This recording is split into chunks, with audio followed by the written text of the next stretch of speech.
And our second guest lecturer today is Senior Lecturer of Human Rights Studies, Mr. Erik Brandstedt. The way I've understood it is he's a lecturer in human rights with a PhD in philosophy. Erik's research concerns normative dimensions of climate change and primarily the costs and benefits of dealing with climate change. And this ties into the other interests in research fields such as intergenerational justice, politics, and of course philosophy. His current research investigation, which is how we can transition to a low carbon future. So if any of you here have questions surrounding Agenda 2030, what kinds of grievances and problems a transition to a low carbon economy might create, and how these grievances can be dealt with, and in a fair way, then you're in the right place. Please give another warm digital applause for the second speaker of the evening, the fantastically intelligent Dr. Erik Brandstedt. Thank you, Michael, and thank you to Philip and Clara and Climate Students for inviting me. Very kind, and feels good to be here together with Lars. Okay, so I'm going to share my screen. So my idea is to talk a bit about my current project, or around my current project, which I'm sort of halfway into. It's a interdisciplinary project which I am the principal investigator of. I'm doing it together with Vasna Ramasar and Henner Bush. So very broadly, we are interested in sort of understanding claims that are made against the transition to a low carbon future, grievances, complaints, and understanding the perspective of those who stand to lose out or who risk having their interests frustrated by the decarbonization that is proposed. So what I want to do now, so here are the claims that I will put forward here to you. And what I will do is to first talk a bit about, so sort of building on, or in a way,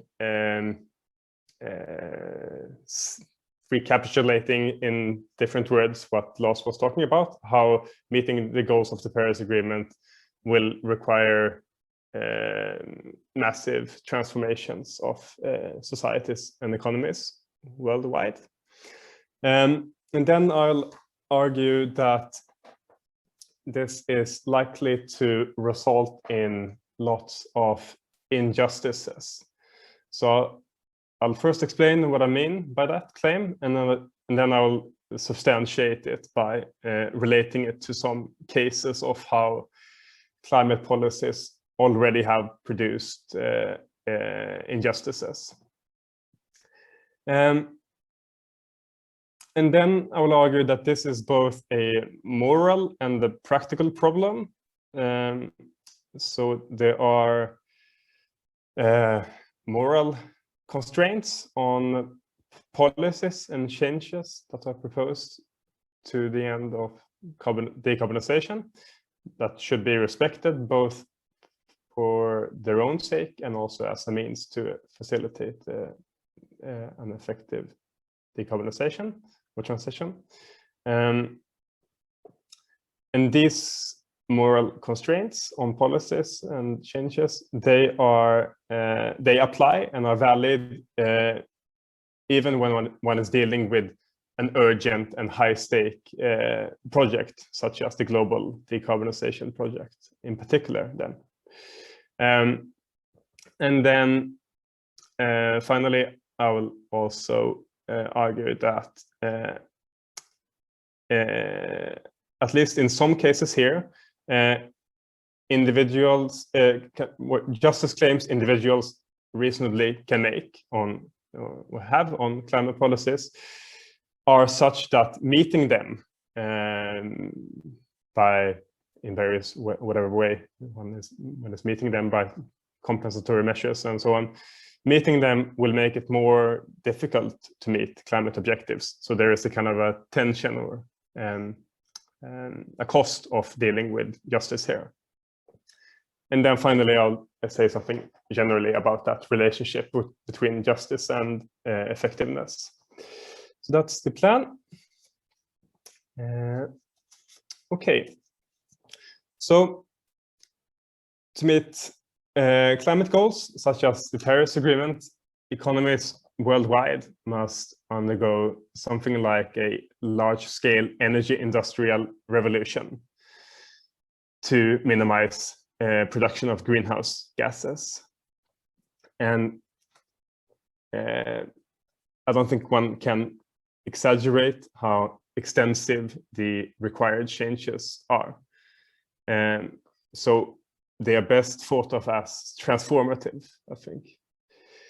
So all activities associated with greenhouse gas emissions must be decarbonized. And this involves transforming how we produce electricity, heat, and then, as Lars talked about, cement and steel and so on. Also doing something about food production and the transport sector. So more or less all sectors of the economy produce greenhouse gas emissions, and all of them must be transformed to get us to a carbon neutral world. It's also then about, so it's partly about developing and deploying new technologies, but also, just as important, challenging and reforming the socio-cultural superstructure, which now supports the carbon economy and prevents the adoption of sustainable solutions.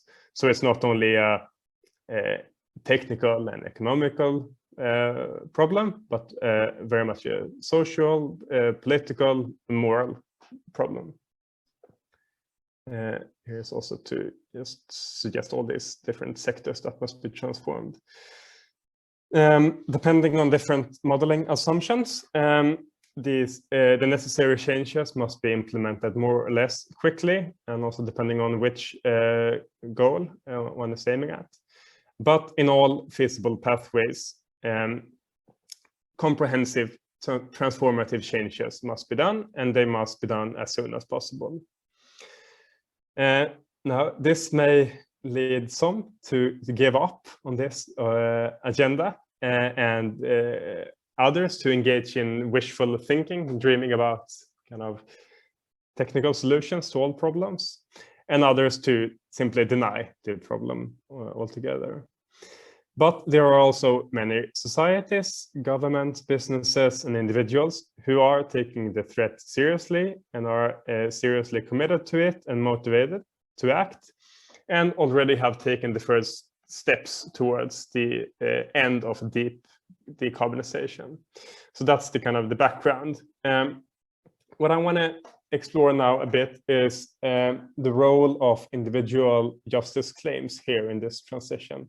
And here I'll follow a liberal tradition in political philosophy in seeing justice as a protection of individual interests against threats imposed on them, in particular by the state and other collective agents, but also by other fellow individuals. And then exactly what individuals can claim of one another and the reasons for why they can make such claims, I will not go into. And what I want to note is just that justice in this liberal sense is a constraint on how valuable social outcomes may be achieved, how they may justly be achieved. So that's the point. And this applies to all social outcomes and all social objectives, even those that lie in the distant future, such as carbon neutral future. So individuals, in other words, have certain justified claims against changes, decisions, policies, and plans that are taken towards the end of decarbonization. And that is why climate policies can create injustices. Now things are on the move. Many comprehensive changes are proposed and implemented every day as part of the climate agenda. Coal mines are closed down, I'm thinking globally here, and new wind parks are prospected and so on. This, by the way, I'm addressing here not only the phasing out of fossil fuels, but also the phasing in of alternatives to connect to what Lars talked about. So overall, this development is, of course, hugely beneficial. It can hopefully help us achieving a stable climate, and there are also many co-benefits. But there are also clear risks, and some agents here risk losing out on these transformative changes. So who are those who stand to lose out here? Well, the most obvious loser here, of course, is the fossil fuel industry, coal, oil, gas companies, and all of those who depend on them for a living. And that's from the very top of the chain, that's like the CEO and the board, and then shareholders, workers, subcontractors. And then these interests are in turn intertwined with many others, such as the families of the workers and local communities of the site of a coal power plant or oil production site. So this is one part. But then, as I mentioned, the fossil economy is much wider than merely heat and electricity. So there is industry, as Lars talked about, cement and steel, and there again, it's from the top of the management chain down to workers and shareholders, and everyone sort of indirectly implicated. Then we have individuals in the capacity of consumers of fossil products, such as gasoline and diesel, exemplified by the well-known case of the Yellow Vest movement, for example, and bensinupproret in Sweden.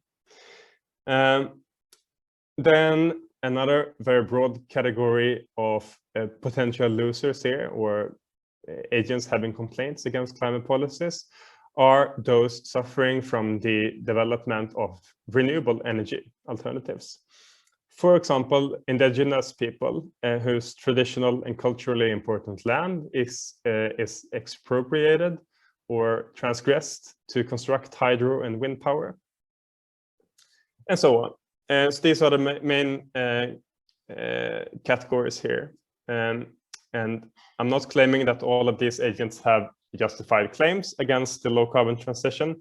The point is just that they may have grievances which may or may not be justified. Okay. And then another thing is that in mapping justice claims raised by the low carbon transition, it is important to evaluate climate policies in a wider institutional and historical context in which they are presented. So policies put forward for climate reasons do not operate in a political vacuum. So there is always other laws, policies, institutions, norms, and so on, which contribute to a complex picture of how individuals and groups are treated, including how they have been treated historically. So climate policies may, for this reason, perpetuate historical injustices or patterns of official neglect. And some actions taken towards the end of decarbonization may be unjust because they fail to respect everyone's equal standing. For example, because they are formulated in a top-down elitist way, or because opposition is silenced in a way which contributes to patterns of cultural disrespect, and so on. So there are plenty of examples of injustices created by climate policies, and also many cases of authoritarian leaders co-opting the climate agenda to advance their repressive ends. I think before we started, Lars gave me another example of that, how Chinese leaders are further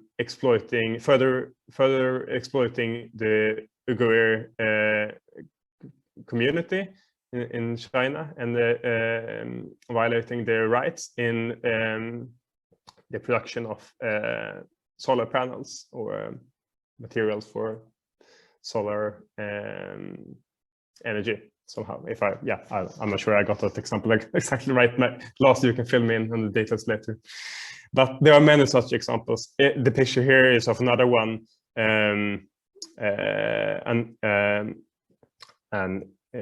member of the indigenous people in Gabe in Honduras, who suffered and had many rights violated and were persecuted as part of the development of a hydro energy project in Honduras, a project that was funded by the Clean Development Mechanism as part of the United Nations Framework Convention.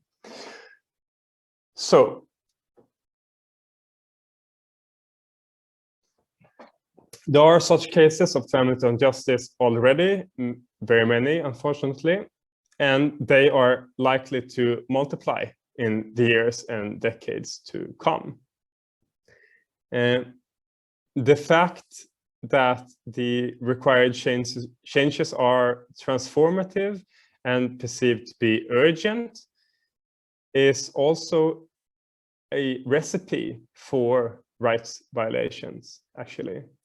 So one thing is that it's very likely that even good-willed and democratic politicians will implement changes that have serious negative effects on people and compromise their abilities to lead good lives. But even more so in the case of authoritarian regimes, the climate agenda will be used to perpetuate historical injustices and to repress basic human rights in minority populations. And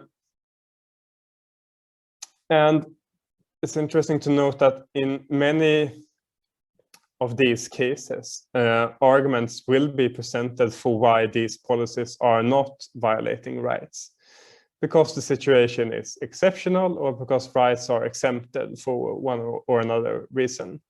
For example, because it's so urgent that something is done that there is no time for respecting rights, or they are somehow suspended.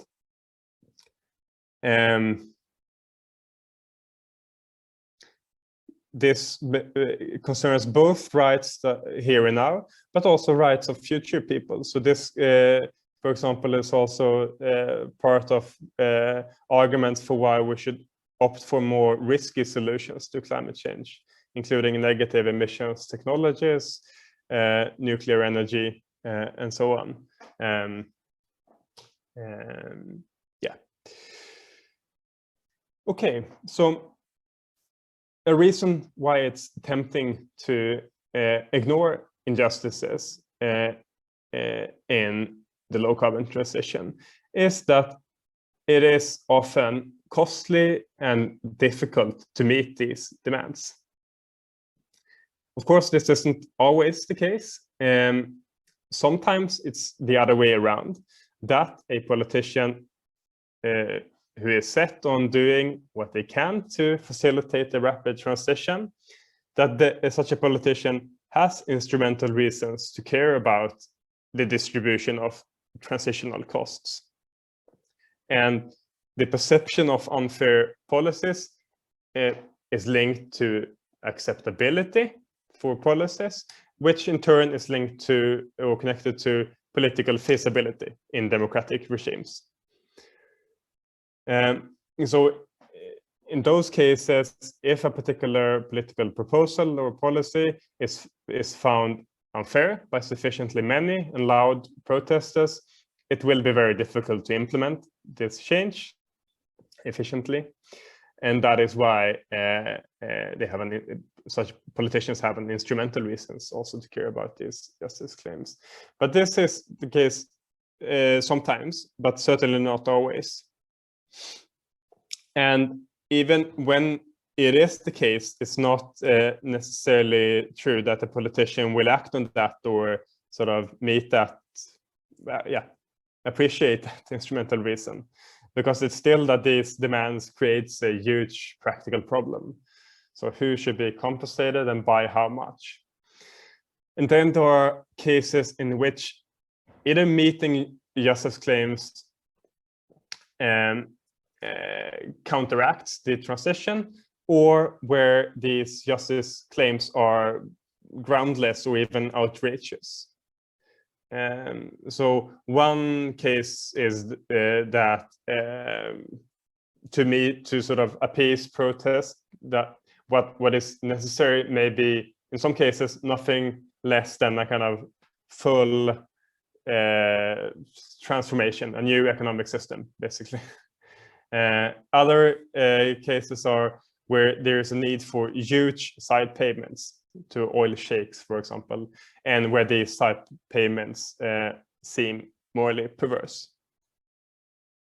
So for that reason, it may be tempting for politicians to just pay lip service to justice in the transition, or simply ignore it, or even to give up on the objective of decarbonization. So let me wrap up here by this picture here. So I think the relationship between effectiveness and justice can be summarized in the following table here, which illustrates 4 ways in which justice claims can be compensated, and how we assess those, how we assess the compensatory claims. So meeting justice claims can be either something that is justified or unjustified, and it can either be something that facilitates the transition or makes it more difficult. So sometimes meeting justice claims is an effective means towards the fossil-free future. Other times it's an obstacle to it. And sometimes meeting alleged justice claims is actually doing something that is unjust, but still something that is a means to the ends of the climate agenda. And finally, sometimes decisions and acts are both intrinsically unjust and an obstacle to meeting climate goals. So there are these tensions and synergies between justice and effectiveness, and I think they're interesting and they are important to explore. And that is partly what I'm doing in this current project that I mentioned. So let me just end by saying 2 further things. One thing is that even though there are often strong instrumental pragmatic reasons for meeting justice claims, I think it's important to note that there are moral limits to this as well. Human rights violations is a clear example, but there are probably other limits as well, such as, for example, related to the amount of inequality created by climate policies. And then finally, I talk here about a conflict between justice and effectiveness, but in a way, it's a conflict between 2 dimensions of justice. So it's on the one hand, the justice claim of a low carbon future required by climate justice, and on the other hand, justice in the transition. So that's what I wanted to say, and I hope we can discuss this a bit more. Right, we are back. It is 6 o'clock. Hope you got yourself some something to drink and got to stretch your legs and had time to absorb some of the information. Once again, I'll go through a few rules about how this usually works. If you have a question for either of the speakers, just raise your hand with the raise hand function. If you don't want to ask it directly yourself, you can write a question to me in the chat as a private message, or you can just write it as a general message and I will read it to who it's relevant for. And so if you have a question for a specific researcher, put that in the question as well. And as for you, Erik and Lars, if you want to comment, as previously stated, just raise your hand physically so I can see you. I thought I would start it off and start with a question to Lars, because you went first.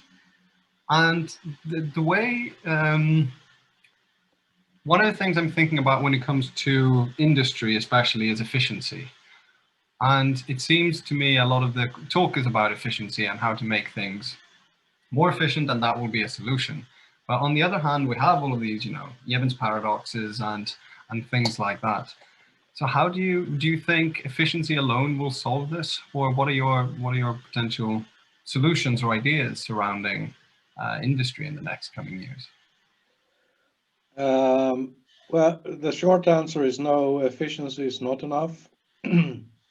We've been working for many decades on efficiency in industry, and it has been supported by governments. I think the Jevons paradox is a tricky one, also called a rebound effect, right? Yeah. So yes, I agree that this effect is there, that if we become more efficient, more productive, we get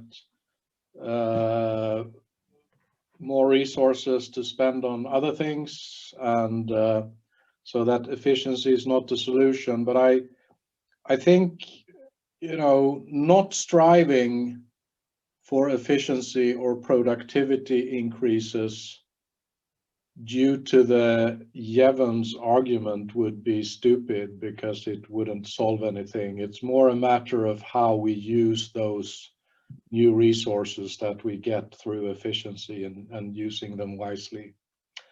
So I see it very much as, we need to put a cap on, like we're doing now for emissions. There are environmental limits and we have to stay within them, and that's the key. And then it's another matter how the economy can develop within those boundaries.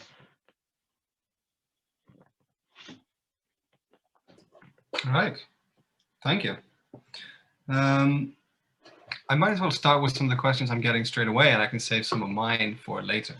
I got a question here regarding wind turbines, and it's for Erik in this case.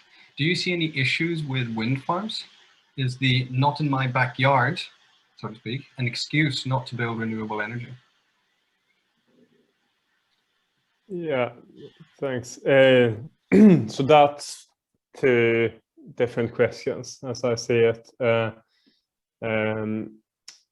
I certainly see potential injustices in the development of wind energy. For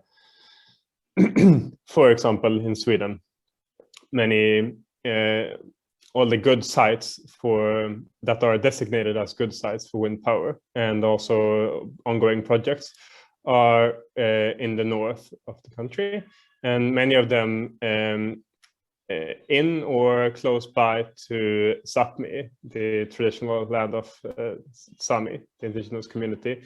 And there are already many cases of their rights being infringed upon, making it more difficult for them to continue with herding of reindeers, for example, and also even more strikingly, violations of kind of procedural rights that are both morally based and also even legally. There are conventions regulating this that are not respected. Sweden has unfortunately a poor track record of respecting indigenous rights, and only recently signed the relevant declaration for indigenous rights. So there are definitely problems there. That's just one example. There are many others in other countries worldwide. Then another question is that, which is yeah, not in my backyard problem, and that I think, I mean, it's so that's usually discussed as more kind of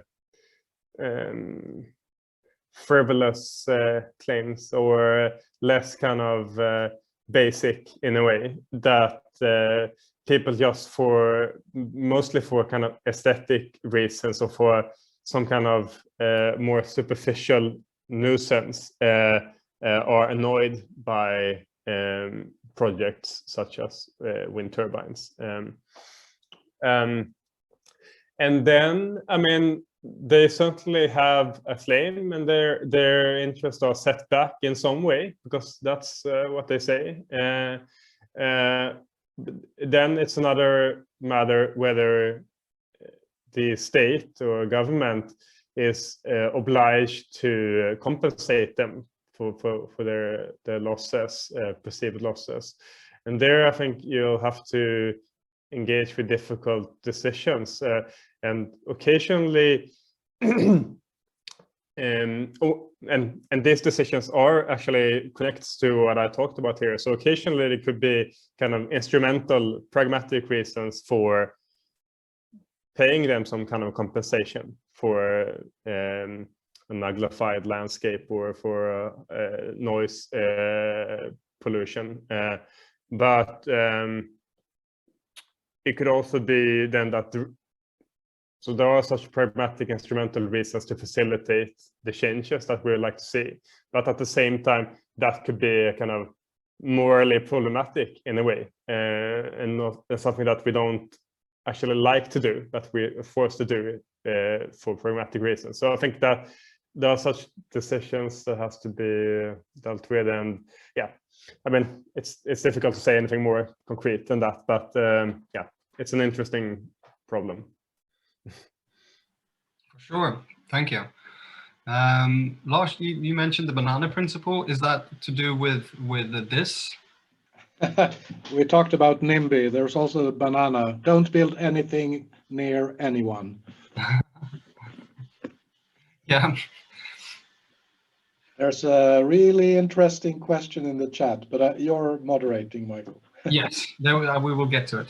I have another one that came to me previously, which is to both speakers, but I thought we could perhaps start with you, Lars.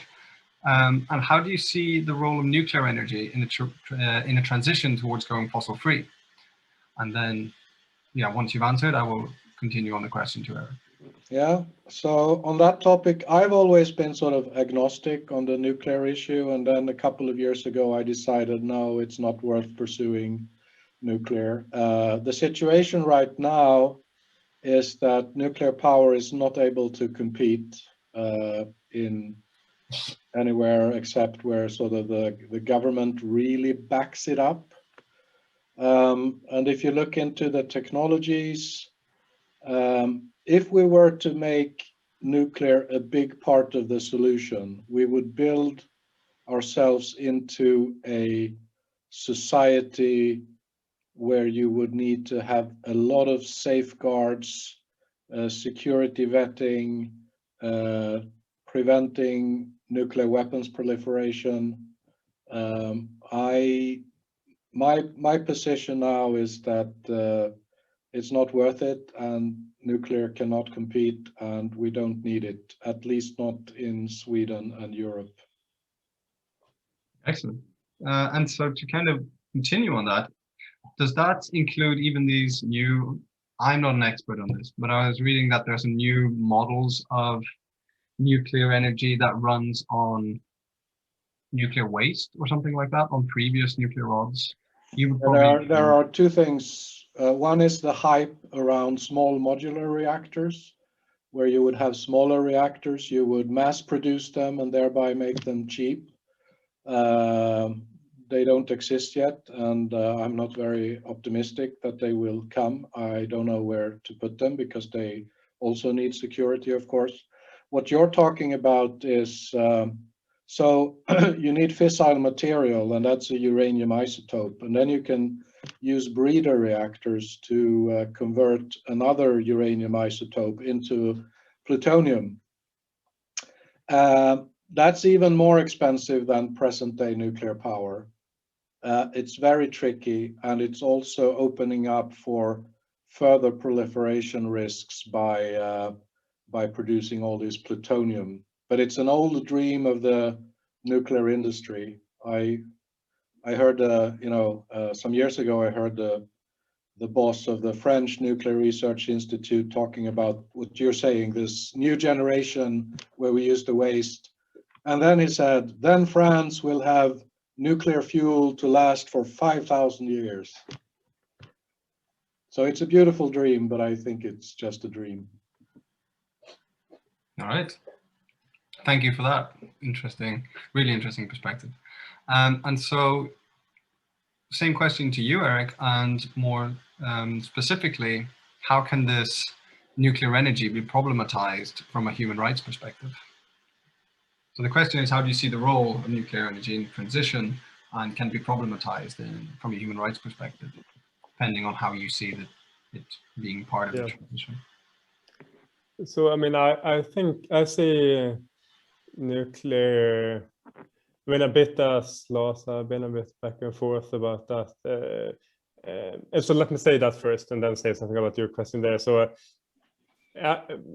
personally, or kind of in a policy discussion, I think it's not something we should aim for in Sweden because we have good alternatives.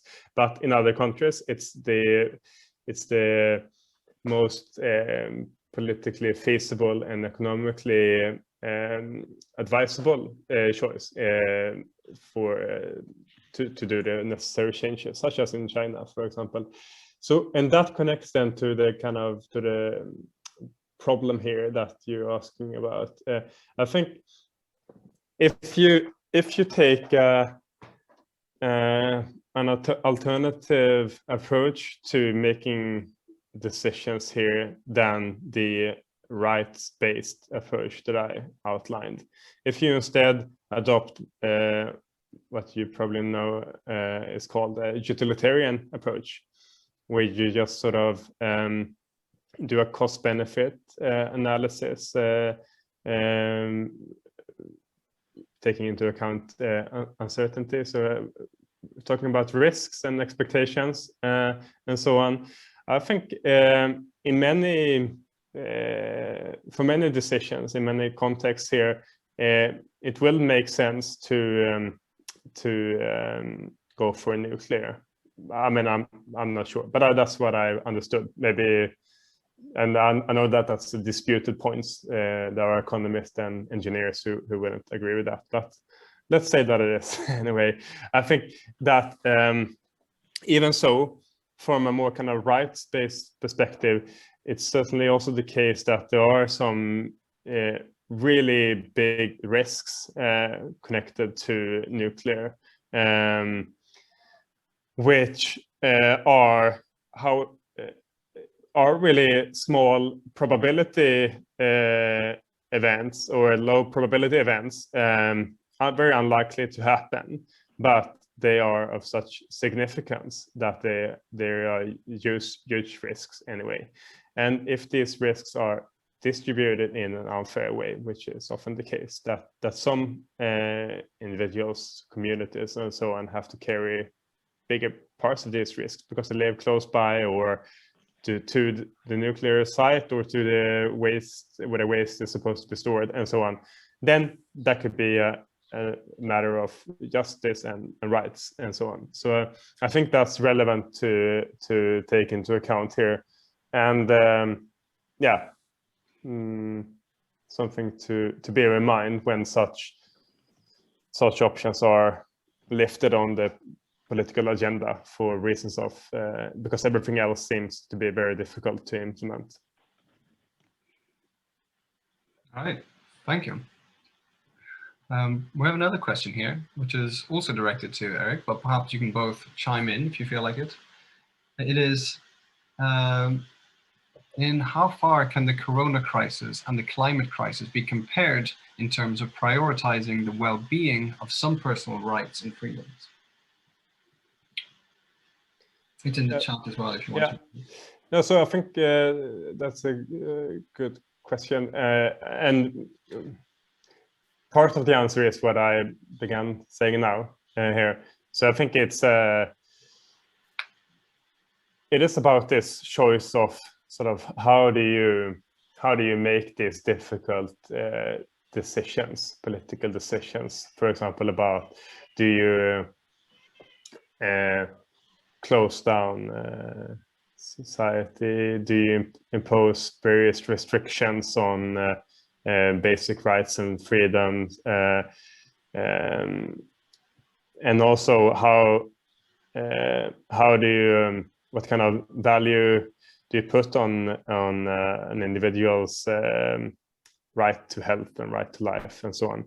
So it's, I mean, rights claims are relevant here, both in terms of, I mean, those the kind of not doing anything about corona, for example, that imposes an uneven distribution of risks, as is often the case. So some here is the elderly who suffer mostly, but also various socioeconomic and cultural factors are also relevant here. So those living in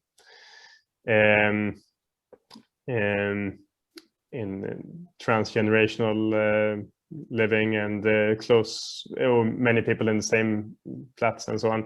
So various such factors that sort of creates an uneven distribution of risks here as well as in the case with nuclear.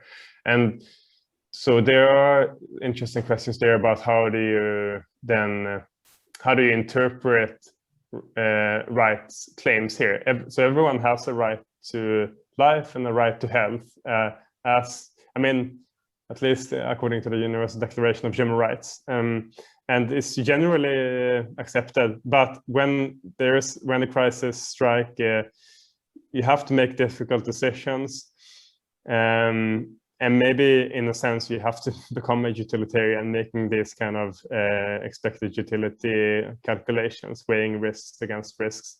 But then I think it's important also to note that not all rights are what is called with a fancy word derogable, and not all rights can be suspended when a crisis strikes, but some are more absolute or absolute. So I think, yeah, it's interesting to consider, and of course a huge question, but there are definitely similarities in what is the status and role of individual interest and rights claims in times of crisis. Yeah, maybe Lars has something more illuminating to say. No, I just find it's one of these really interesting questions that are impossible to answer. But I do note, I've seen some numbers flying around that if you look at the costs of the corona crisis and the expenditures on economic recovery from corona, it's we're spending more now on corona than we need to spend on saving the climate. So it's the same ballpark in terms of what we need to do in terms of investments. An interesting point, considering how much has changed during corona, but also how little has changed in some ways. It seems like we're always talking about this huge transformations of society, and I believe completely that that is what's necessary. But it's interesting if you're looking just at how much money would you need to change it. A lot of environmental NGOs are now tracking carefully how green the recovery plans are. Mm. Did you wave your hand, Eric? Yeah, I would like to ask a question to Lars, but maybe there are others in the queue. There is one, but I'm not sure which came first. I'll read the one in the chat and we can take your offers. And it is to Lars, which is, do you believe the plastic material industry will become climate neutral by 2050? And what is the greatest challenge of this? I think now, yes, I believe so for Europe. I think it can in Europe if we continue on the path we're on now. Less optimistic about other parts of the world, perhaps, but I think I'm much more optimistic now than we have a new leadership in the US. We have climate pledges done by China, Japan, and South Korea. And I usually say that, you know, the greatest challenge is political, because resource-wise, technically, economically, it's fully possible. We have this sun, you know, and we have, and as long as we have energy, we can do stuff. So it's a political challenge.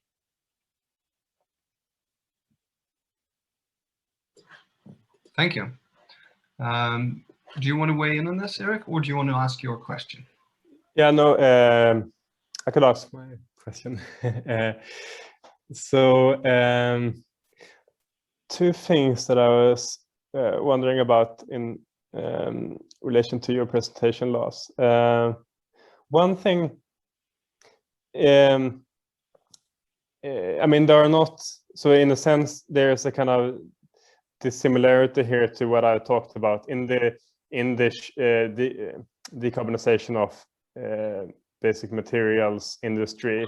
It's not really the case that there are so many huge losses and job losses and so on, but there are still there is a transition, and there are things that must be done here, and there are some upfront costs, I guess. So then I was wondering, for example, in relation to the steel industry or petrochemical industry in Sweden, they are on board now with these changes, but are they demanding support from the government, and then there's a kind of transition support or compensation for upfront costs? That was one thing. The other thing I was a bit curious about is these decisions, for example, investing in new furnaces in a steel industry, or investing in a green steel industry and so on. These are huge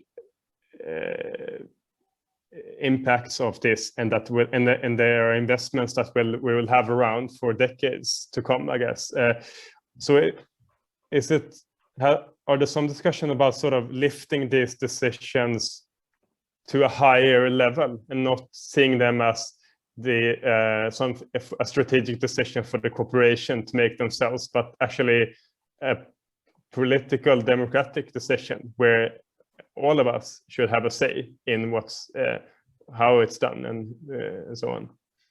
Is that something that is discussed ever?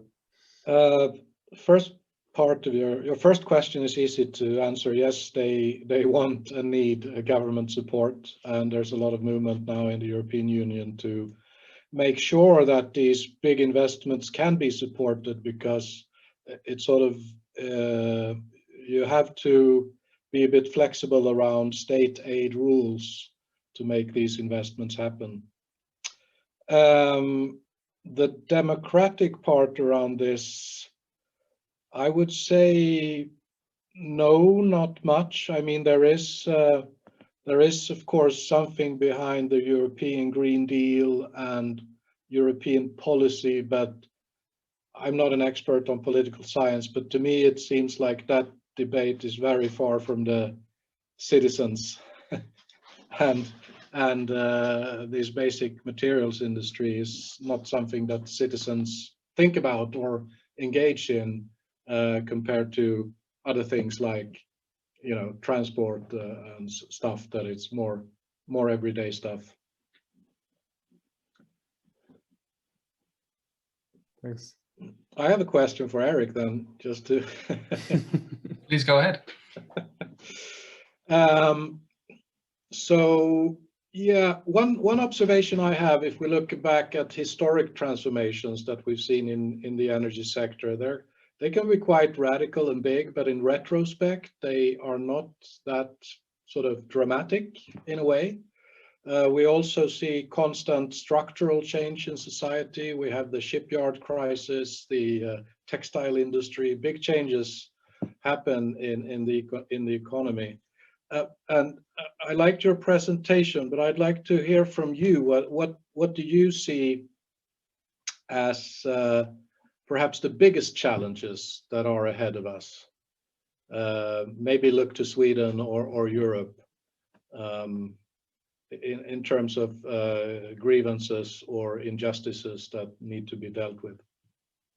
Yeah, well, difficult to say, but I mean, I think in this project that we're running now, we're mostly interested in Sweden, and here, I mean, the main sectors in need of decarbonization now, of course, is transport and agriculture,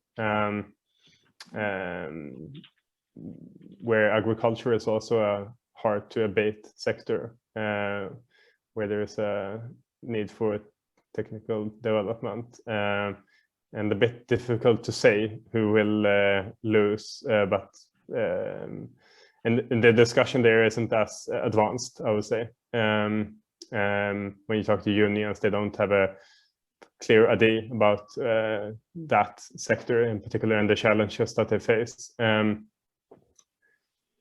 including agriculture and food production. Then with the transport sector, of course, there is Bensinupproret, for example, which is Swedish equivalent of Yellow Vest, and that's an expression of how difficult it will be to compensate and do this fairly, to make sure that it's not going to make it more difficult for those who already struggle to maintain a decent standard of living on the countryside, relatively worse off than others. Then, of course, as what you talked about as well, when we electrify on the decarbonization agenda, that will create new demands for energy. So there is a need to develop renewables, and that's gonna, I mean, already it is problematic, and I think there really is a need for a new way of doing that.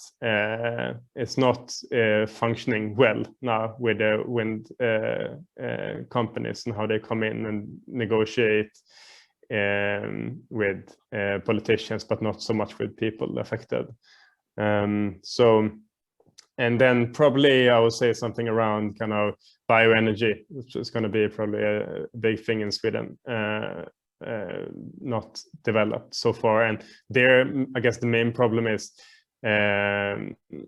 unclarity about the future and counteracting visions and confusion and lack of transparency and so on. So it's difficult for companies and individuals to make plans that they need. So yeah, that's some of the structural problems in Sweden, in the energy transitions in Sweden. They're similar in Europe, but they're of course also a phase out of coal and oil is bigger. All right, thank you. Hope that answered part of your question, Lars. Yeah. We're actually really running out of time. I didn't really want to end the discussion while we're really getting into it, but people have schedules to sort out and things to do. So I really want to thank both of you for your talks and for the discussion. It's extremely interesting, especially a lot of these points that I had not heard before. Very, very interesting to hear some of your research and what you do. If anyone else has more questions to Lars or Erik, I'm sure they'll be happy to answer emails or anything like that. If anyone wants to get in contact with Climate Studenterna and do more like things we do, you're also welcome to contact us. I'd also like to ask a favor. We will be putting on the screen now two QR codes. And if you want to sign up for a newsletter, you can do that, and we will go through some of the main points here and what we talked about previously and what will come in the next, well, probably next semester then. On the right-hand side is a feedback form. This is all new to us, so please take a moment to fill that in and let us know what we can do better. With all that said, thank you so much to all of you that are here, and especially to our two prominent speakers. Thank you for coming, and hope you've learned something as well. Absolutely. I want to thank you for inviting us, and I really want to congratulate you on this format of having two speakers, which makes it much more interesting. I agree fully. Thank you again for inviting me, and yeah, nice talking to you, Lars, and nice meeting you, everyone. Super glad to hear it. That makes us, at least me, very, very happy.